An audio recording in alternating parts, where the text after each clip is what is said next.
The following was recorded in front of a live studio audience at the Studio 21 Podcast Café. This is the United Podcast Network. Welcome to the Friends in Recovery podcast, the podcast that is here to help you, a loved one, or a friend get started down the road to recovery. This is the Friends in Recovery podcast, brought to you by the Genesis House. Genesis House, providing a safe, nurturing environment to heal from addiction since 1992. Please be a friend and share our message with a friend on Podbean, iTunes, iHeartRadio, or YouTube. And now, here are your Friends in Recovery. Hey, welcome everybody. Friends in Recovery podcast. I am the Podfather, podcasting live from Studio 21 Podcast Cafe up in beautiful Salem, New Hampshire, with my good friend Jersey Ed. That's it. There you go. Tom Burrell. I fixed it. From Idaho, and we got a producer extraordinaire. Well, not so extraordinaire now. Oh, yeah. We have our producer, Ed Sullivan. Ed Sullivan. I mean, not many people can claim that. Please refer to me as the good Ed. The good Ed. That's right. Yeah. Two Eds are better than one. Two Eds are better than one. That's it. And we have a really groovy guest later on. We have a Alyssa Rocco, but we're going to get to her in a minute. Yeah, we're going to get some business done. Thanks some people. And Tom, you're back with us too again. Yeah, so thank you very Good to much. have you back, Tom. Yeah. Well, thank you. Thanks for having me. Yeah, Appreciate it. Idaho called and they said you can stay Keep another week. You can keep me. They weren't missing you. Wouldn't be a shocker there. Exactly. But Indiana wants you. Right. Yeah. But you can't go back there. I'm needed over there. Yeah. There's a couple of states he's not allowed back, and that's right. one of them. So, That's right. But of course, we always want to thank Genesis House for setting up this beautiful studio for us, so that we can spread the message of hope every week. We also like to thank Taylor and everybody down at Genesis House, all the therapists, everybody who works hard for us down there, and Especially Melissa for setting all these up. Melissa and Skylar and Skylar. Stacy for setting everything up. We really appreciate this. Without them, it takes a village, like I said. I think last podcast, and Mike's not going to flip the table over, but if you enjoy the Friends in Recovery podcast, join us for Friends in Recovery Community of Support events. We hold monthly gatherings in Florida, New Jersey, and soon to be in Massachusetts. Bob Cox is going to take care of that for us at his new Bridge Club. Bridge Club. It's going to correct. be like a clubhouse. It's going to be a wonderful venue, and he got a lot of his ideas from being down at Genesis House. Absolutely. And, show 2 weeks ago was a great tribute to what he obtained and absorbed when he was down at Genesis and then going around. That was a good show. You guys really should watch that. I learned something. He's going to have a full-service kitchen and restaurant in there. It's unbelievable. Oh, there's a lot going on. In a sober club. Yeah. It's unbelievable. Good That's for amazing. him. So, and there's a lot of good things going on with that. So just look up that on Facebook, and there'll be updates for Bob's for the Bridge Club coming up, and you can check out our community, the Friends of Recovery community events. Also, follow us on Facebook for updates, and subscribe to YouTube. Whatever you're listening to us on, please subscribe.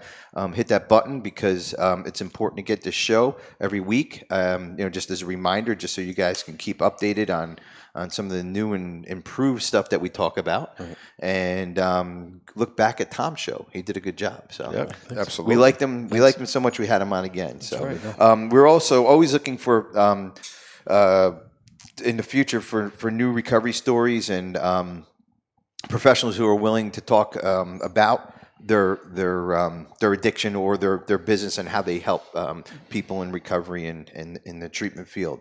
You can reach out on our Facebook page for more information, and that is Friends in Recovery. Just look up the Friends in Recovery Facebook page. Also, you can email us at help@friendsinrecoverypodcast.com. And of course, because of the satellite, via satellite, it'll get to all you. this information will be out there to you. Is that correct? Oh yeah. It's satellites are amazing. It's just amazing what satellites do now. We're into the 2000s now. Yeah. Because Technology. These satellites. It's amazing. It's going to stick around. It's like Lost in Space. Yeah. So how you guys doing? Doing great. Yeah. Well, you're doing good? yeah, absolutely. You like it up here? Yeah, I Tom? do. I do. Yeah. And this is the perfect time of year. Like Yeah. the colors. You are. I was, commenting with that. Like It's not that we don't have Right. the trees. It's just we don't get the coloring like you guys do up here. I had to It's pull just- over a couple times and take Absolutely. pictures. Yeah, it's and- beautiful. I mean, it's Well, just that's true. It's Yeah, New captivating. Hampshire- New Hampshire it's especially. literally Yeah. picturesque. You know. Yeah, gorgeous, it's gorgeous yeah. up here. You know, It's a and, beautiful area. I love New England. You guys are blessed to have Yep, this certainly little piece are. of heaven up That's here. why I've never left. Yeah, you know? I can Yeah. see why. Florida, schmorida. That's what I say. I'm not in Florida. Yeah. So what's going on today, Mike? Things Mike? are good. Things are good. I've been staying busy. I worked this morning at my practice and had a young officer in there. He's got a little bit of a problem with alcohol and quite a tribute. This kid. He was involved in a shootout 3 months on the job. Wow. You never know. Yeah, right? no, you don't know. And yep, he probably saved a lot of lives. Yeah. And he actually got awarded the Hannah Award, which is Hannah was a state trooper who was killed in the line of duty, and it's the highest award you can receive in the state for valor. Oh, wow. State of Massachusetts. And, Good for him. Yeah. So yeah, God so bless things are good. him. Yeah, Yeah, good. I get to work with people like that, and boy, I'm a lucky guy. Yeah, it's amazing what we get to work with, the people we get to work with, and especially our guest today. She has a fascinating story from what we're reading here, and we're going to get to that in a minute. And all three of us here, are blessed to work in this field. Yeah. We're all blessed, and we helped a lot of people, and in turn, those people helped us. Believe it or not, Yeah, absolutely. Just because of where we're at today. So. So you want to tell us who the guest is today, Mike? Absolutely. We have Alyssa Rocco, and she's in New York. She's not a New York girl. She's a Massachusetts girl, but somehow I got a feeling she picked up that New York accent. Yeah, I'm sure. And, but a little background and recovery story. Alyssa started her career in biotech in corporate America for 8 years. She was unhappy and sought a career as a life coach and fell in love with that process. She trained for 2 years and became a life coach, and she was for 3 years. However, she was fired from a job and blew up her life due to alcohol, it says here. And I think we can all relate to that. Oh, yeah. Just a little bit. Hey, welcome, Alyssa. How are you today? Hey, Alyssa, welcome. Welcome to Hi, the show. Alyssa. How's everything in New York? Everything is good. Thank you for having me on the show, and thank you for just letting me be part of the conversation. I love hearing you guys. Brings me back to my roots, being from Massachusetts, even though I know we have a Jersey person also. I get that, but still. Jersey, yeah. Jersey, yeah, that's right. That's right. And I need to point out, too, I am a Yankee fan, but Tom from Idaho is also a Yankee fan. Yeah. Him and I were able to go to a Yankee Stadium together a couple years ago. Couple times, yeah. Yeah, a couple times we Wow. did. Absolutely. Yeah, we have. As they say in New York, yada, yada. The Yankees haven't won anything in 10 years, so, right? That's the longest span we've went, Yeah, I know. mind you. Out the scene because I'm obviously a Red Sox. There you go. There's my girl right right. there. Good Right? God. You know, I love it. Not everyone's gonna. Not everyone gets it. Not Yeah, everyone gets yeah. the program. That's okay. Exactly. Keep coming back. That's right. Exactly. Oh, God. So, Alyssa, tell us a little bit about yourself. I'm sure the listeners would love to hear about it. Yeah, well, first of all, I really appreciate you guys creating this platform to invite people to share their stories of hope, because that really is what mine is all about. I'll tell you about what it was like, what happened, and what it's like now. So I was mentioning earlier. So on paper, growing up, I grew up in a suburb of Boston. On paper, totally normal childhood. Looked like a happy kid. My dad owned funeral homes, so I guess that's not that normal, but pretty average on paper childhood. And but for me, actually, the truth was that I was always a very anxious kid. I was very sensitive and I was very anxious, and I could not stop my obsessive mind. It was always going. And so as a kid, I really couldn't understand the difference, why it looked fine. Everything on paper looked fine, and I should be happy. But inside, I always felt like there was something really wrong with me. Mm-hmm. And I would look for different ways to really quiet my mind, because I couldn't figure out what was wrong. And so from an early age, I had many obsessions. Now I understand them as addictions. My first one was sugar, obsessed with sugar. Mm-hmm. And I would lie, cheat, steal, and I did all of my siblings' candy. Like that was my first love. Right? I had like the unhealthy obsession, and then I also had my healthy obsessions. I had dance, and dance from when I was a very young girl was like my escape from my mind. And when I was dancing, I wasn't in this like obsessive place that was always running, always happening inside. And so as I got older, I kept looking for ways outside to really quiet my mind. And I mostly found very destructive ways. So when I was a teenager, I became very obsessed with my appearance and with my looks and with my body. And I know this is very common for women where it's like, you know, to be what everyone wants to see outside, we'll do anything it takes inside. And I was obsessed with counting calories. I was bulimic for a while. I was always trying to get less on the scale. It was an obsession. And then I started drinking later in high school. Really wasn't an obsession, but one thing that I knew about alcohol, from the minute I had my first sip of alcohol, my mind was quiet. And I had this like elusive feeling that came over me where I just could say anything and be anyone. And I had all the confidence from that one sip. And that was like a really fun new tool. I was like, oh, this solves the problem. I don't have any of these worries when I drink. And so in college, the combination of not really eating and drinking was problematic. And I often would end up in a blackout after drinking. And so you can imagine that was really led me in a lot of bad, dangerous scenes. And I kind of knew that, you know, when I started drinking, it was a problem, except pretty much everyone drank like me. And I had so many justifications for, you know, I lived in Italy for a while. So I'm like, a bottle of wine at dinner is normal. Like I'm drinking like everybody else. What's the problem? Except for me, I would end up in a blackout many, many times. I could not stop. And so around college, and I'm working in corporate, and now this is really when my life starts to be a very stark difference between what was presented on paper and what I was actually feeling. Because I was dating this guy. He happened to be my superior at work. This was a big secret, like lies, right?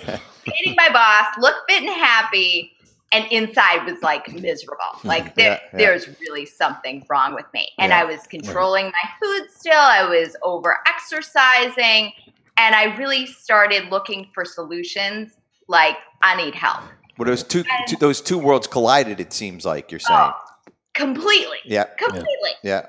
And so I started looking for solutions, and I did a little therapy, but therapy for me wasn't that effective because, again, there was like a lot of processing, but my mind was already processing all the time. So it wasn't a solution to like, how do I get out of my mind? And then that's when I really found coaching. And coaching, from when I first started coaching, because I had no idea what life coaching was. I was like, I happened to have one session with this life coach. And what happened in that one session was I was woken up to how much of a contrast there was between what I was presenting on paper and what was actually happening in my mind. And for the first time, I realized how much I was lying to myself. So now, when you started coaching, were you in recovery, or you? No. This was, okay. So this is a very interesting part of the story. Okay, I'm sure it is. It sounds like it. So I start coaching, okay, and I realize how much I'm lying, and so I start really dealing with the food and really getting honest with myself about I can't be bulimic, and really started to be honest about that part, and really started to put in the right promises around exercise and food and my health, and the guy got out of the relationship. Alcohol was the one area that I kept lying about. So it sounds like you were controlling things as best as you could. 100%. Except for the alcohol. Right. And what happened with the alcohol was I would go through periods where I didn't drink because I knew when I started drinking, I could not stop. So I would try to really control it and, control it. But the truth was, I never know which nights were going to be nights where I would binge, end up blacked out with a bag of peanut M&Ms, in a hotel room, and when I could stop it too, right? Yeah, right. Even if I stopped, my mind never wanted to stop. My Right. mind was obsessed from the minute I had the first sip. Mm-hmm. And that was my secret. Yeah. No one knew about that. And so I went on to coach people for 3 years, and really like goody two-shoes, always busy, took on more work. I created so many diversions so that nobody knew that the one area I didn't want anybody to know about was alcohol. And I would go through periods where I wasn't drinking. So to me, I was like, I don't have a problem. Alyssa, we're just going to hold it right there. We're coming back after the break, and you didn't have a problem, and we're going to start from there, and we'll be back. Friends of Recovery Podcast. Good job so All right, far. thanks.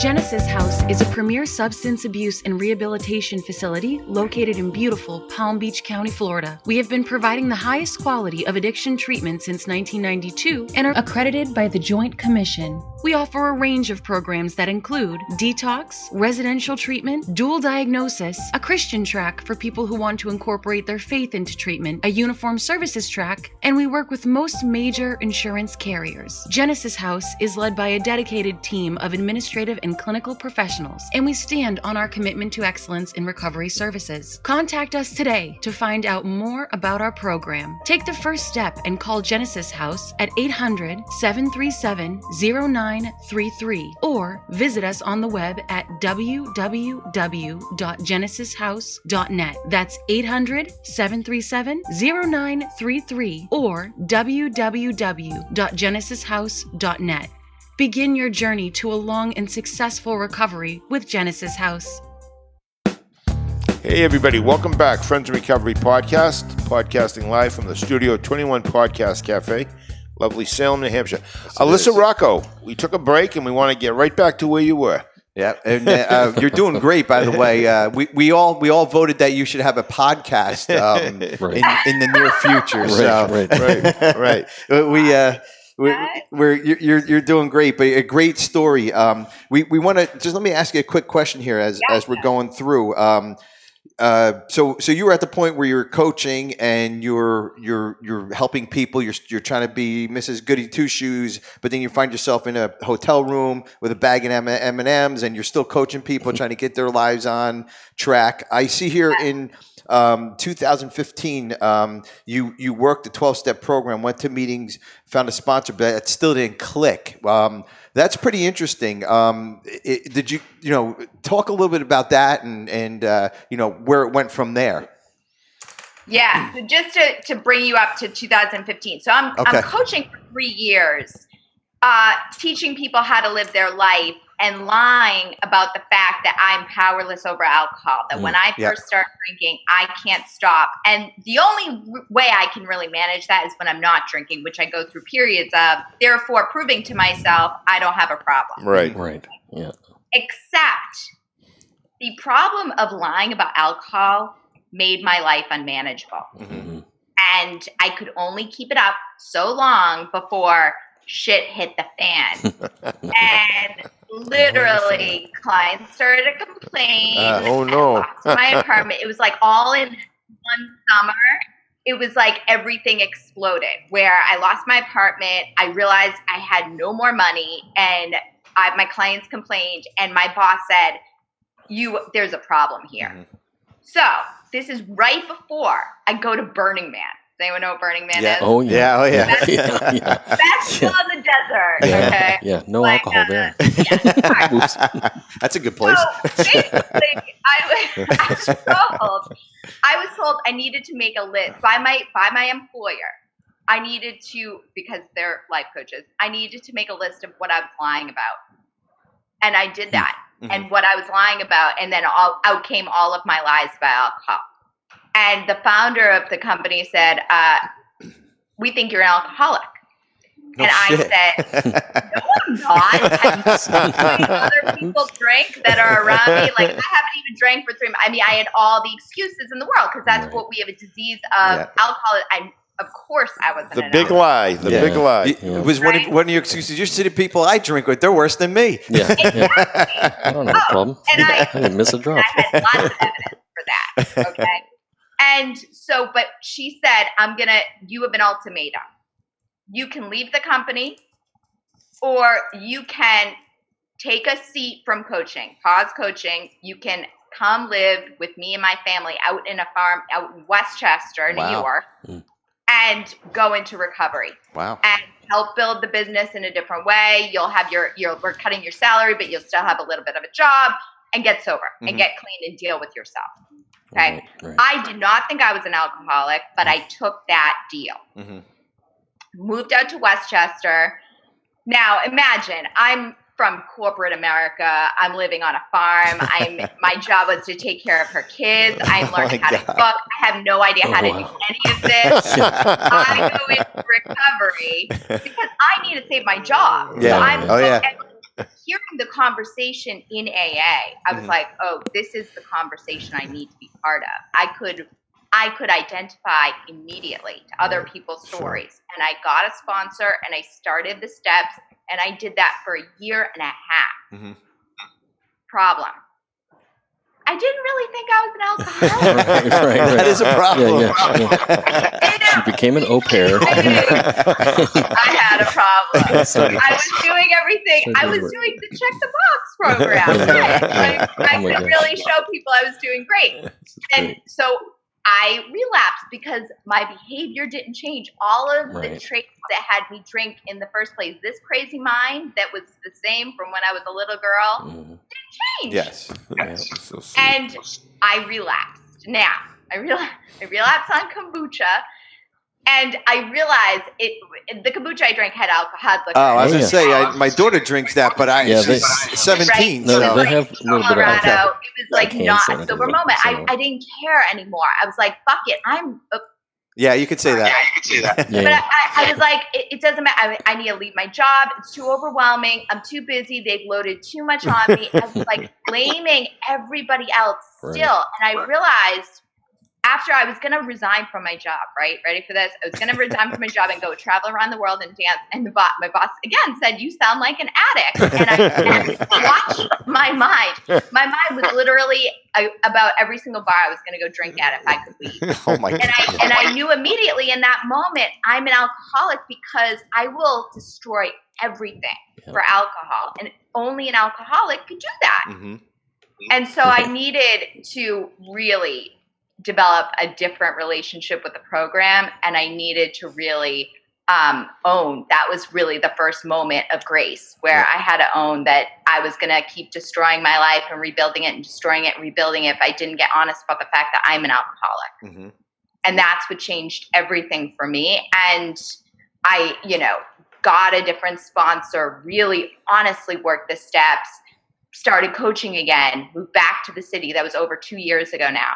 I've been a full staff life coach ever since, and I specialize in really helping people with addiction and being honest about it because it's, the truth is that in every other area of my life, I was pretty successful. And so I couldn't figure out why I could really manage an effective life except in the one area of alcohol, and I would make promises and break them and lie consistently. Therefore, I didn't have any trust in myself. I couldn't, I couldn't explain it. And so now that I have, now recovery and coaching go hand in hand for me because recovery is the solution for my disease, which I will have every day of my life. I do this program one day at a time, but coaching really helps me have a life beyond my wildest dreams, which I couldn't really access the tools for until I got sober because I really didn't trust myself. Yeah, right. You couldn't dive into that the recovery piece as much as you wanted.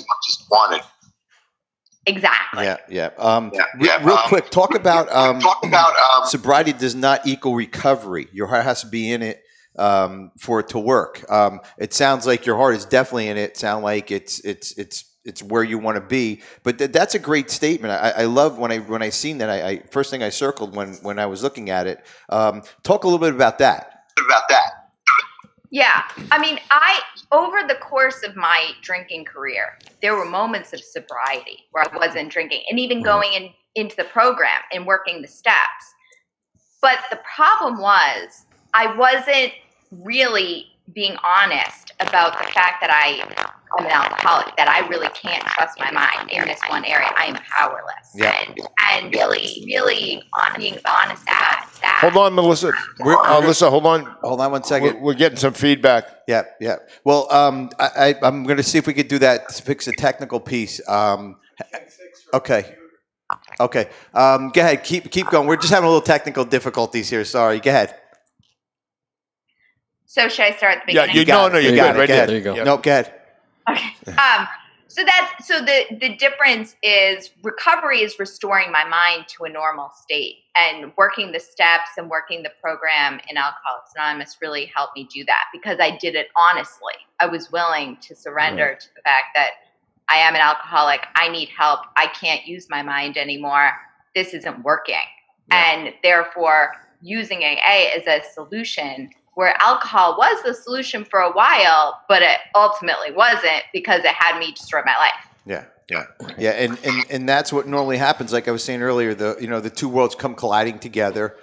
Even though you try to push the one world, apart, and they just collide, and it turns into a shit show, as we call it. That's pretty much what happened to me. Yeah, but your employer, it seems like your employer was standing by your side. They must have seen something in you that they wanted to hold on to you, because it seems like that she's noticed that you are a good employee, and there is something inside you that, let's pull this out of you, and let's get her life together so she can get help other people get their lives together. Definitely, it's something that I really, for me, was very important part of my journey. I was honest about. I was honest from the get-go, and she was obviously very interrelated in helping me get help. And I find that when me trusting that and allowing God's great, for me, my higher power is God, and allowing that miracle to happen and being honest with her allowed her to really help me and then get the help that I needed. So I'm a big believer in being honest with employers. That's just what I've seen from my own experience in my life. It was definitely a moment of grace. And Alyssa, everybody's listening here, and it's a fascinating story. And how can we get a hold of you to have somebody, if they want to do some life coaching or want to come see you, or at least just talk to you? How do we do that? Yeah, so I work for an international life coaching company called Handel Group. I actually have a gift for you all because our coaching program, we're giving it to all of your audience members for $75 off. So wow. I'll give you that coupon code, but it's all of the tools that help me really get honest with my life and put my life together once I got sober, and even before I got sober. Mm-hmm. So it's something that I think, it's like once we get sober, it's like, now what? How do we build a life? Mm-hmm. And this is what those tools really provide. So you can find me at handelgroup.com. My email is alyssa@handelgroup.com. And then we also have $75 off of our program, Inner You, which is all of this coaching program to help people in sobriety really thrive in their life. $75 off. Now, let me ask you now, Tom, I know you do some life coaching too, and you're in Boise, but I know how you do it. What if somebody calls from Boise, Idaho, and they don't know Tom, and they call you in New York? Is that possible to do also? Yes. Most of my clients are all over the world, actually, and I meet with clients mostly by Zoom. If they're local to New York, I have them come and see me and we talk together, but if they're not, then Zoom is perfect for that. Okay, good. So they can reach you, and Tom, I'm sure they reach you the same way also, as far as all that goes. Yeah, absolutely. Well, Alyssa, we're running out of time here, and we're going to bring you back. Maybe you can just run the show for us one day. Come up to when you're visiting up here, you can just take over Friends in Recovery one day for us, and you got a great message. You really do. So much fun. Thanks, you guys, so much for having me. Thank you, Alyssa. Thanks, Alyssa. Mike, everybody's giving out some phone numbers here. Why don't you let everybody know how to get a hold of you? And do you have any closing words for? No, actually, I think she did a great job. Oh my God, and, boy, there's a girl with definitely has the gift. Yeah, and she's blessed. Yes. You can reach me at Mike Miles Therapy Services 978-459-4884. And Tom, thank you again for being a guest. Sure. Give everybody how we can get a hold of you. Absolutely. On the web, we're found at intervention180.org. That's intervention180.org. And our toll-free number is 888-435-7960. And of course, Genesis House, who we thank up and down for having us here, is 800-737-0933. That's 800-737-0933. And of course, you can get a hold of any one of us, and we're intertwined. We can get a hold of Alyssa or however anything. So give us a call. Back to you, Mike. Thank you. Thanks, everybody. Everybody, Thanks, take folks. care. Stay sober, everybody. Bye. The views and opinions expressed by the hosts, guests, or callers of this program do not necessarily reflect the opinions of the Studio 21 Podcast Café, the United Podcast Network, its partners, or affiliates.